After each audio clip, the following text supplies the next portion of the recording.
4월 10일 수요일입니다. 오늘은 요한계시록 12장 1절로 마지막 17절입니다.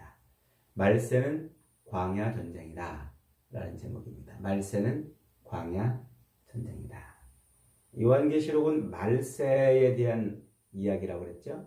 예수 그리스도의 십자가 죽으심과 부활로부터 시작돼서 다시 오실 재림 때까지 이 역사적 전 기간을 말세 이렇게 말한다고 했어요. 그런데 그 말세를 계시록은 또 어떻게 설명하냐면 또 다른 각도에서 우리 인생을 말세라고 그래요. 예수 그리스도의 그 십자가 부활, 십자가 죽으심과 부활을 믿고 구원을 받은 성도들이 남은 육체의 삶을 살아내는 이 기간을 또 뭐라고 그런다고요? 이걸 말세라 이렇게 불러요. 그러니까 역사적 전 기간을 살고 있는 의미로서도 우리가 말세 인생을 살지만 동시에 내 인생이 육체에 남은 때 예수 그리스도를 구주로 영접한 이후 남은 육체의 삶을 사는 이 기간이 말세이기 때문에 세상에 모든 인생은 다 말세를 살고 있는 거예요. 저와 여러분의 인생도 지금 말세 인생인 줄 깨달으시기를 축복합니다. 자, 그렇게 이 말세에 어떤 일이 세상에서 벌어지느냐, 그걸 설명하는 것이 요한계시록을 했어요. 그래서 말세는 크게 하나님께서 자기 백성들을 다 골라내시는 때, 그리고 심판할 자를 또 따로 다 이렇게 또 다시 골라내는 때, 이게 이제 말세예요.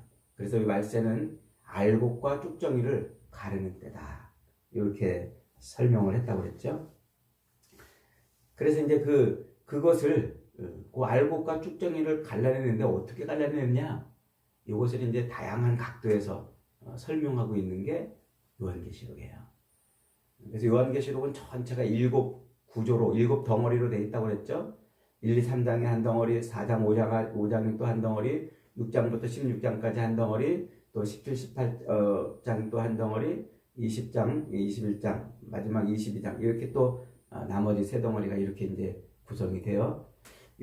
요한계시록을 7덩어리로 보는 요 자체는 어마어마하게 많은 이 자료를 뒤져서 나온 거예요. 그냥 여러분에게 한 줄로 요한계시록 구조는 7덩어리입니다 이렇게 설명을 하지만 이 말 속에는 어마어마한 자료를 읽지 않고는 나오지 않는 내용이에요. 그래서 요걸 이제 못 보기 때문에 이 계시록을 다른 사람들은 뭐 이상하게 막 무섭게 해석하고 또 7년 대환란을 설명하고 막 그러는 거예요. 이걸 꼭 기억해야 돼요. 요한계시록은 몇 덩어리? 모두 7덩어리 구조다. 그 7덩어리 중에서 세 번째 덩어리인 6장부터 16장까지 요 세 번째 덩어리에 7 이인을 떼는 이야기가 나오고 7 나팔을 부는 이야기가 나오고 7 대접을 엎는 이야기가 나와요. 요 세 번째 덩어리 6장부터 16장까지. 요게 이제 말세에 벌어지는 일을 여러 각도에서 설명하고 있는 거예요. 그리고 그 여러 각도에서 말세에 벌어지는 일을 설명하면서 중간에 끼어가지고 무슨 내용을 설명하는 삽입장이 있어요. 요게 이제 계시록이 말하고 싶은 핵심 내용이에요. 첫 번째 내용이 뭐냐면 7장이었죠. 7 이인이 떨어지는데 6번째 이인이 떨어지면서 이제 하나님께서 세상을 완전히 진멸하실 때 그 중에서 구원받는 사람이 있다고 그랬어요. 알곡이 있다고 그랬어요. 그 알곡이 누구라고 그랬어요? 7장에 14만 4천이라고 설명하고 있는데 하나님의 인맞은 이마에 하나님의 인이 도장이 찍혀 있는 그 사람이 이제 말세에 요 하나님의 세상을 심판하시는 그때에 구원받는 사람이란 말이에요. 그 다음에 이제 또 6개 나팔이 쭉 울려 퍼지다가 마지막 7번째 나팔이 울려 퍼지기 전에 10장 11장 요걸 또 삽입해가지고 설명한다고 그랬죠. 역시 똑같아요. 이인이 마지막 7번째 이인이 떨어지기 직전에 세상을 심판하실 때 구원받는 백성이 있었는데 마지막 7번째 나팔이 울려 퍼지기 전에 세상이 그렇게 다 망가지고 세상 사람들이 막 죽어나가는 그 재난과 그 전쟁 이런 어마어마한 일들이 막 눈앞에 벌어지는데 사람들이 뭐 하지 못해요? 회개하지 못하더라. 그래서 10장 11장은 그 중에서도 회개하는 사람이 있다. 이걸 설명하려고 설명장을 끼워 넣은 겁니다. 자, 그렇게 해서 이제 7번째 나팔이 딱 끝나서 11장까지가 이제 끝났죠. 이제 12, 13, 14 요 세 장이 또 설명하는 장이에요. 무엇을 설명할까요? 그렇게 7번째 나팔이 울려가지고 새하늘과 새 땅이 열려요. 하나님의 성전이 열려요. 그래서 완전하신 하나님이 세상에 충만하게 임하시는 그 장면을 보죠. 하늘에 성소가 열리는데 그곳이 지성소였어요. 언약궤가 있는. 그래서 완전하신 하나님이 세상에 충만하게 임하시는 그 일이 일어나기까지 세상에서 어떤 일이 벌어졌었느냐, 하늘에서는 어떤 일이 벌어졌었느냐, 요거를 설명하는 게 12, 13, 14장이에요. 그래서 요 요한계시록에서 12, 13, 14장은 굉장히 아주 중요한 장입니다. 굉장히 중요한 장인데, 근데 여기 그 내용이 상당히 좀 표현이 우리가 흔히 이렇게 읽던 그런 표현들이 아니에요. 마치 만화같이 설명을 했어요. 혹은 반지의 제왕이나 혹은 나니아 연대기 같은 그런 반지의 제왕 영화를 보면은 막 괴물들이 나오잖아요. 막 사람도 나오는데 괴물도 나와가지고 막 사람하고 괴물하고 싸우는 것도 나오고 중간에 뭐 호빗 족속이라고 그래가지고 또 천사들 같은 그런 존재들하고 또 싸우는 장면도 나오고 막 그래요. 또 나니아 연대기라는 영화를 보면은요, 또 사람하고 또 짐승같이 생긴 사람하고 또 막 싸우는 장면이 나와요. 그 막 꿈 같은 그런 이야기들이 막 펼쳐지는데, 그 12, 13, 14장은 그렇게 설명해 놨어요. 그래서 이 재미있게 아주 만화처럼 이렇게 이제 설명해 놨어요.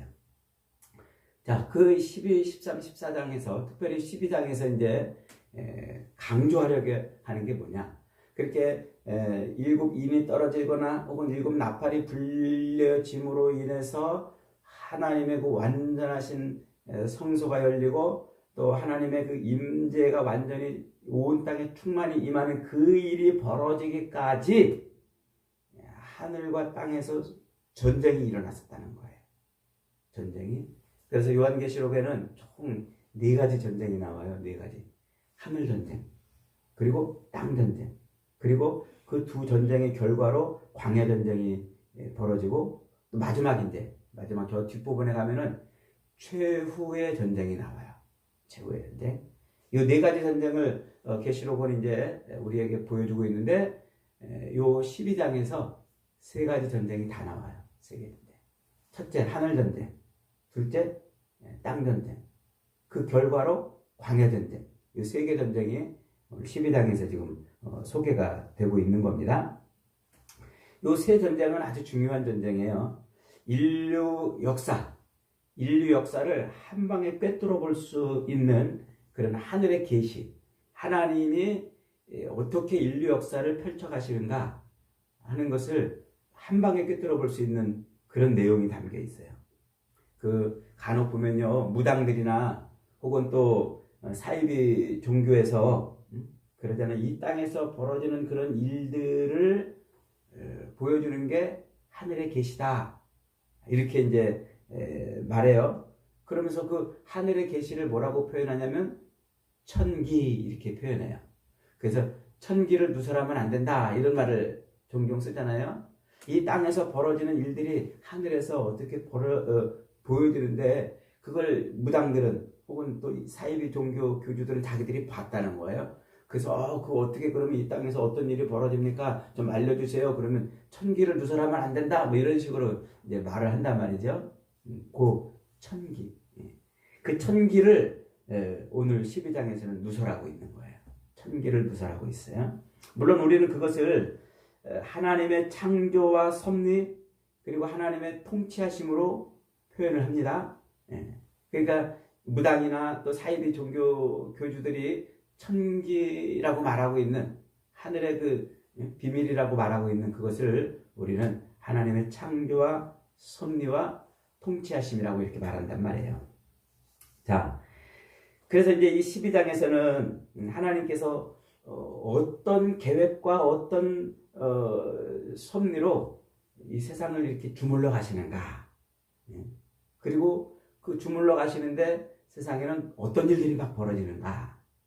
그것을 마치 그림처럼 이렇게 이제 보여주고 있어요. 그림처럼. 그러니까 이제 이제 하나님의 계획을 표현해내고 있는 설계도다 이렇게 이제 말할 수 있겠어요. 여러분 우리가 건물의 설계도를 모르면요, 그 건물의 구조를 모르면 위험에 처할 수 있지 않습니까? 그래서 어떤 건물마다 들어가면은 그 불이 났을 때 혹은 재난이 났을 때 대피할 수 있는 그 건물의 구조도를 이렇게 그려놓고 그러잖아요. 그걸 모르면 피할 수가 없죠.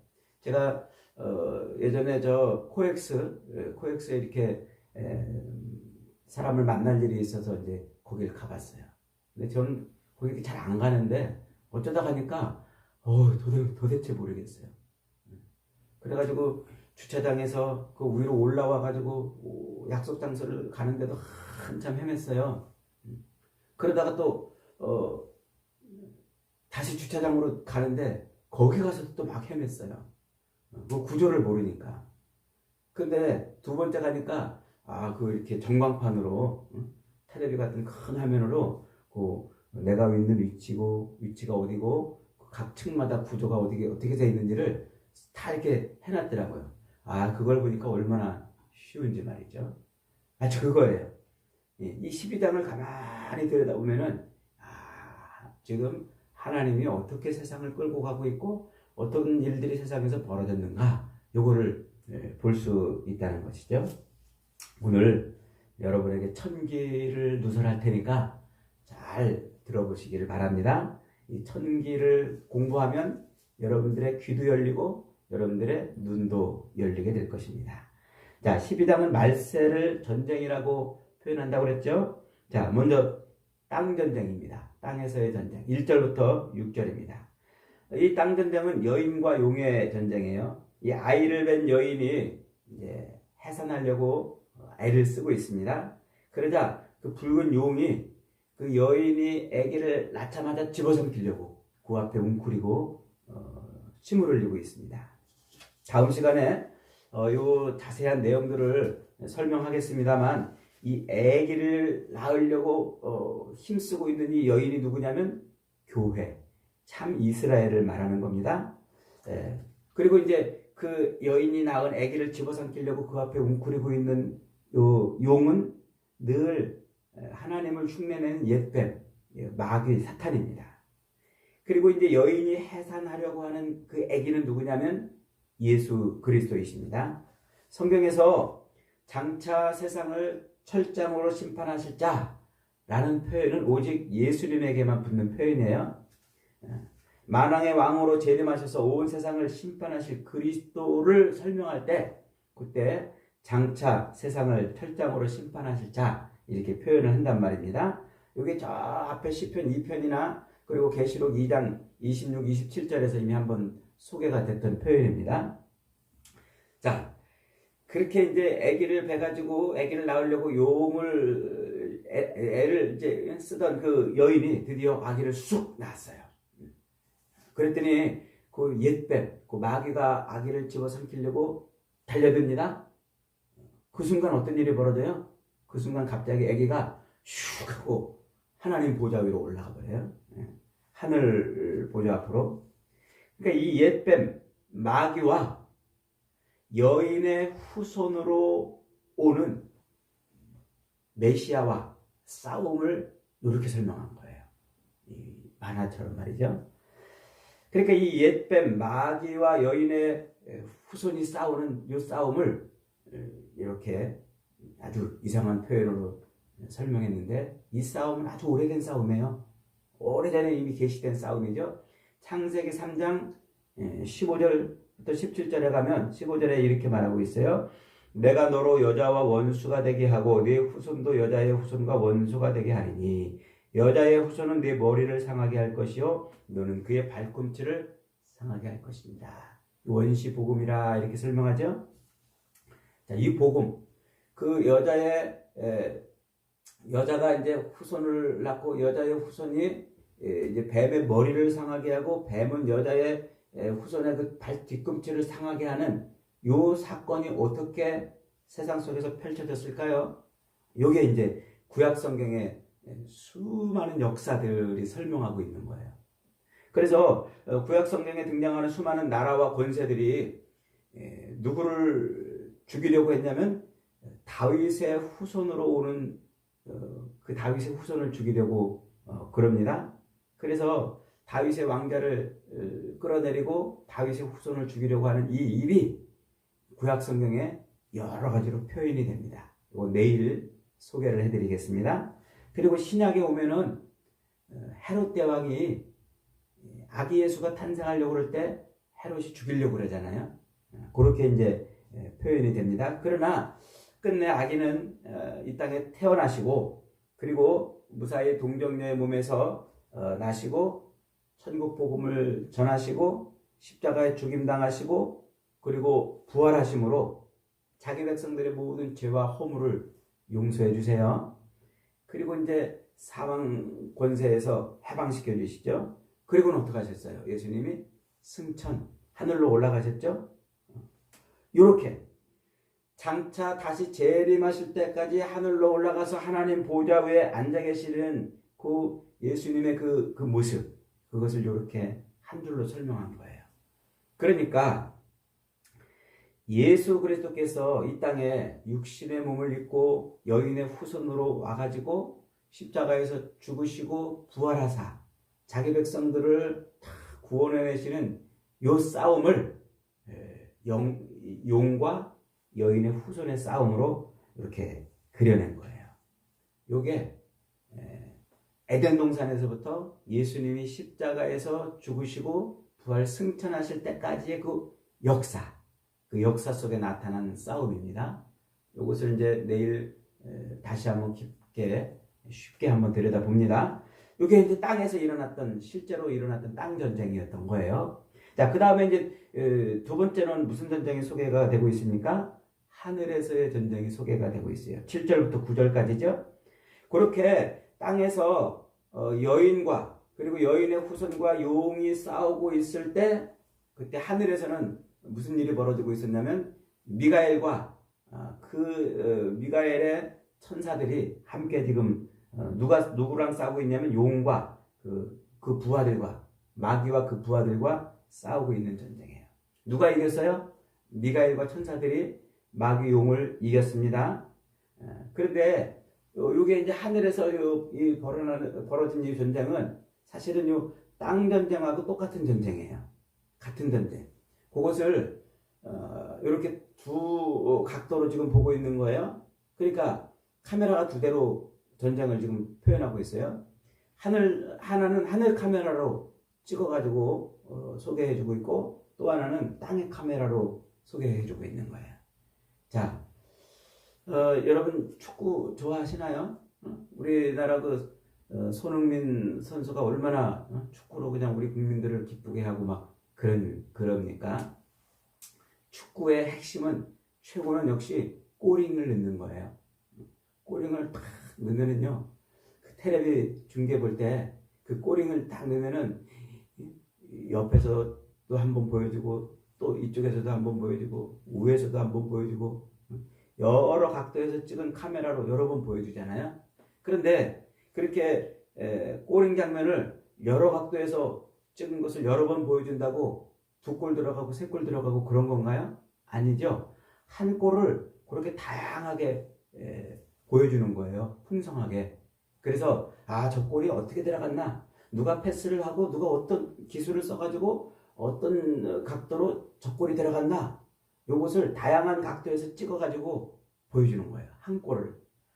그러면 우리가 이제 그 텔레비를 볼 때 그 다양한 각도에서 찍은 그 장면을 통해서 그 장면을 풍성하게 이해하는 거예요. 지금 바로 그런 거예요. 하늘 전쟁에서 벌어진 그 전쟁을 땅 전쟁에서는 어떻게 소개하고 있는지, 그 전쟁이 뭐고 그때 누가 그 전쟁에 참여했는지 이것을 하늘 카메라로 한번 찍은 걸 보여주고 땅의 카메라로 한번 찍은 걸 보여주고 있는 거예요. 그러니까 하늘 전쟁과 땅 전쟁은 같은 전쟁인데 그것을 두 대의 카메라로 돌려주고 있다 하는 것이죠. 그러니까 여인의 후손으로 오신 예수 그리스도께서 십자가의 구원을 완성하시고 부활 승천하심으로 이제 사탄 마귀를 완전히 이긴 바로 그 싸움, 그 전쟁을 이렇게 다양하게 설명을 하고 있는 거예요. 그리고 그 하늘 전쟁과 땅 전쟁의 결과로 무슨 전쟁이 벌어지냐면 광야 전쟁이 벌어져요. 광야 전쟁. 그러니까 이제 이 하늘에서 마귀가 천사와 천사들과 미가엘과 함께 전쟁을 했는데 이들이 마귀가 졌어요. 그래서 져가지고 어떻게 되냐면 땅으로 쫓깁니다.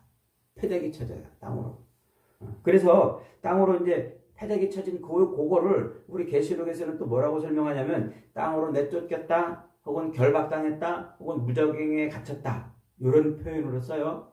그러니까 실제로 마귀가 뭐 결박당했다 그러면 무슨 이렇게 수갑 차고서 어디 공간에 이렇게 갇혀 있다는 그런 의미가 아니에요. 권세를 팍 잃었다는 거예요. 힘을 잃었다는 거예요.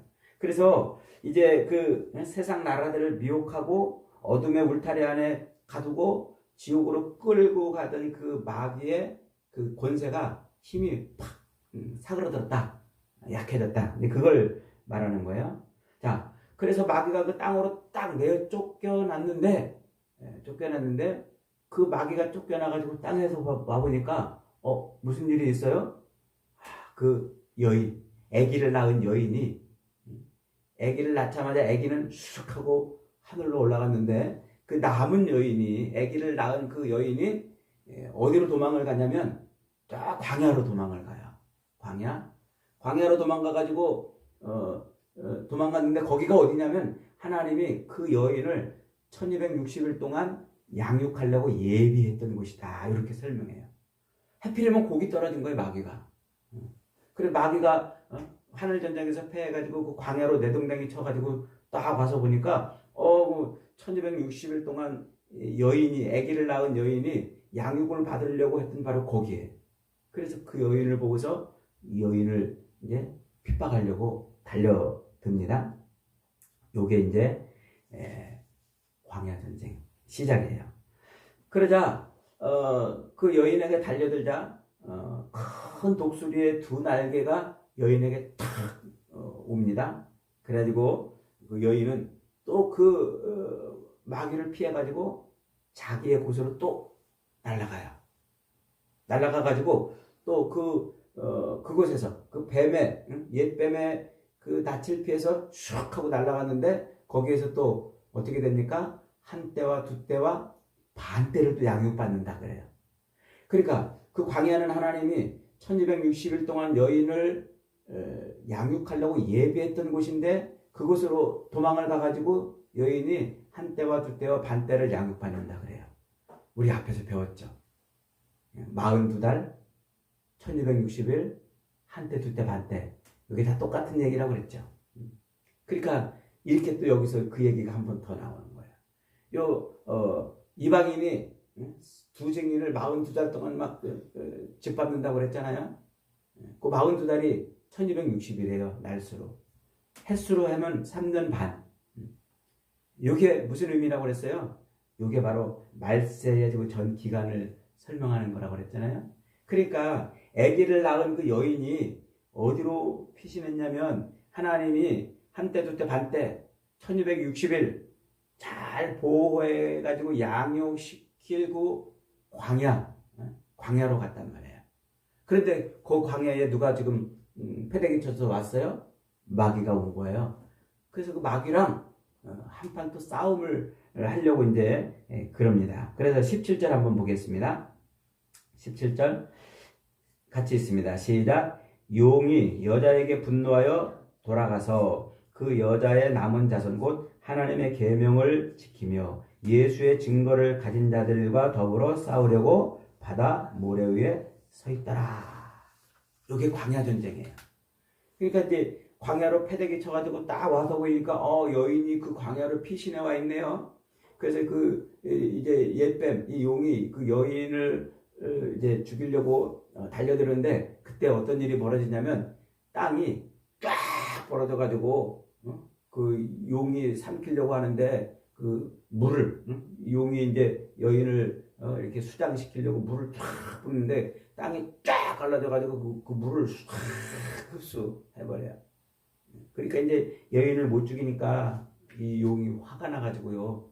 어디로 갑니까? 그 여인의 후손들이 있는 곳으로 갔어요. 여인의 후손들. 근데 그 여인의 후손들이 누굽니까?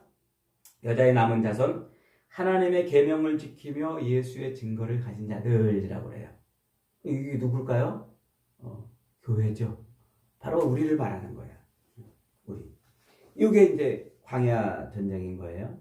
자, 왜 광야라는 이미지를 사용하고 있을까요? 광야하면 여러분 뭐가 떠올라요? 자, 출애굽. 출애굽 때 그 광야가 떠오르게 돼 있어요. 구약 성경에서 가장 핵심은 바로 그 출애굽과 광야 사건이에요. 애굽에서 나온 이스라엘 백성들이 하나님의 말씀에 순종하지 못해서 금방 버스 타고 서너 시간이면 갈 수 있는 그 가나안을, 걸어서 보름이면 갈 수 있는 가나안을 40년 동안 광야에서 헤매다가 들어가요. 그 광야. 그 광야의 사건, 바로 그 광야가 지금 이 계시록에서는 하나님이 이스라엘 자기 백성들을 양육하고 훈련하는 곳이었다. 그렇게 지금 설명하고 있는 거예요. 그래서 사도행전 7장 38절에 가면은요, 시내산에서 말하는 그 천사와 우리 조상들과 함께 광야 교회에 있었고 또 살아있는 말씀을 받아 우리에게 주던 자가 이 사람이라 이렇게 말하면서 그 광야에서 헤매고 있던 그 이스라엘 백성들을 뭐라고 소개하냐면 광야 교회다 이렇게 말한단 말이에요. 그러니까 이 말세는 1260일은 요 한때 두때 반때는 뭐라는 거예요? 뱀의 낯을 피해서 도망한 여인의 남은 자손들이 이곳에서 전쟁을 하는 것이고 하나님의 양육을 받는 곳이다. 이렇게 말하는 거죠.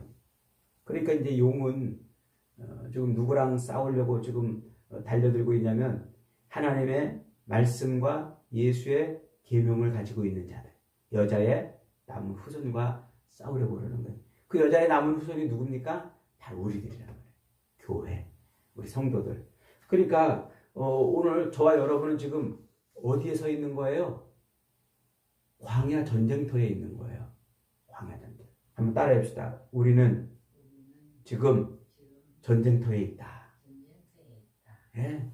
이렇게 광야 전쟁터에 있는데 자기가 전쟁터에 있는 줄 모르고 그 전쟁터에 나가 있다면 얼마나 불행하겠어요. 그렇죠?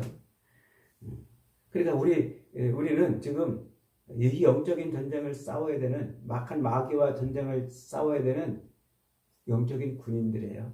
그리고 우리가 있는 곳은 지금 전쟁터란 말이죠. 전쟁터. 여러분은 지금 여러분의 마음은 전쟁터에 지금 있습니까?